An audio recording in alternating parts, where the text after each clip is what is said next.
So one of the big things that I saw people all day pretty much on Twitter when you guys announced the campaign, they were like, look, maybe Chris is right. Maybe they're not. Who knows? But why don't they just fork the Bitcoin code and allow the market to decide? What was the thought process in terms of running the campaign versus just going and forking the code, making any changes that you thought or the rest of the group thought would be applicable, and then allowing the market to decide what was valuable? Well, first of all, I'm not that smart and I don't have that much energy anymore. So, and nobody would trust me to do something like that. So, no, this is about one, awareness. Let's get awareness of the problem, the climate problem, the contribution here.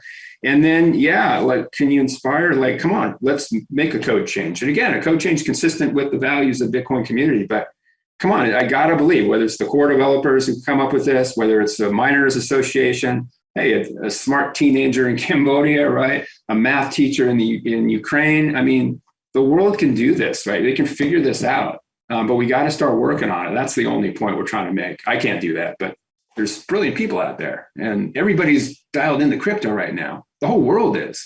So we can come up with something better. Okay. Now, there was a line in a Bloomberg article that I read, and the line was, the campaign believes that about 50 key miners, crypto exchanges, and core developers have the power to change Bitcoin's code. Now, as you can imagine, this was probably the one thing in all of the articles that I saw people getting the most worked up about. I saw everything from like, who are the 50 people, right? To how do you not include node operators after we saw the block size wars, et cetera?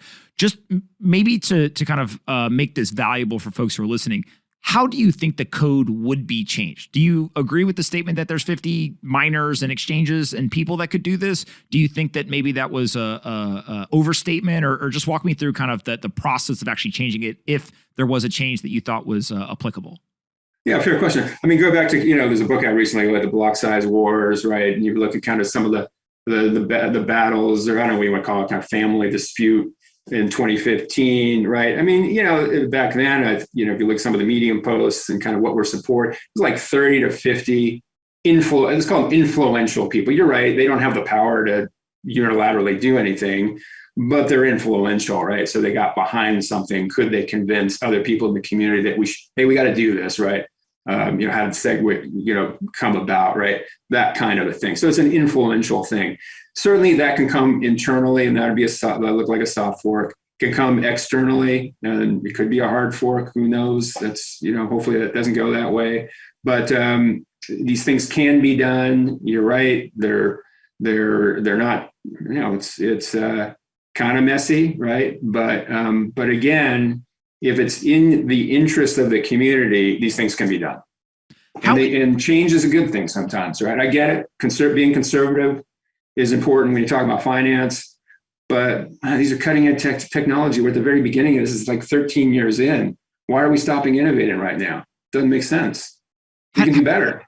As a related point to this, how do you think about the importance of node operators, especially in a decentralized system like Bitcoin, and having the checks and balances between the developers, the miners, the node operators? Like, what the role of the node operators, which obviously they played a crucial role in the outcome of what happened in the block size wars.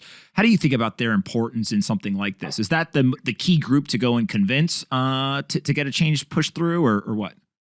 Yeah, I mean, it depends what their role is, right? Are they an exchange, or just, somebody with an interest in the network, right? So probably an exchange probably goes along with their customers, right? Of Fidelity, for example, say, hey, look, we've got to get on this new code base because this improves the climate situation. That might be influential to one validator. If it's just a validator, like say, hey, we're just going to hold the line, we're never going to change, and that's a different, that's a different calculus. But it is very important, right? Because they can reject, something that might happen from that core group.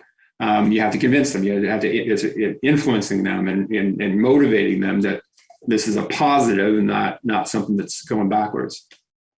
One of the other themes was basically the conversation that you've had. Have you talked with exchange CEOs? Have you talked with the BlackRocks, the Fidelities, et cetera? What has been their reaction if you have spoken to them? Any insights there?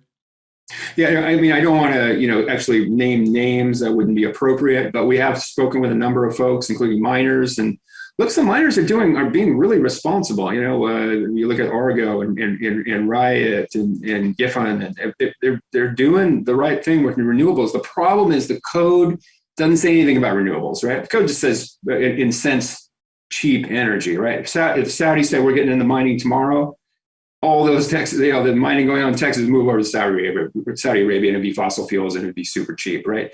So, some people get it, right? And have said that. But I get it. This is a controversial thing. It's a big step. But look, we're in uncharted waters here with climate crisis, and we got to be fighting this thing on every single front, and it's one of the fronts. Hey you, did you like this video? Great, we make 5 of them a day and post them here on this channel. Make sure you're subscribed, like the video, and see you next time.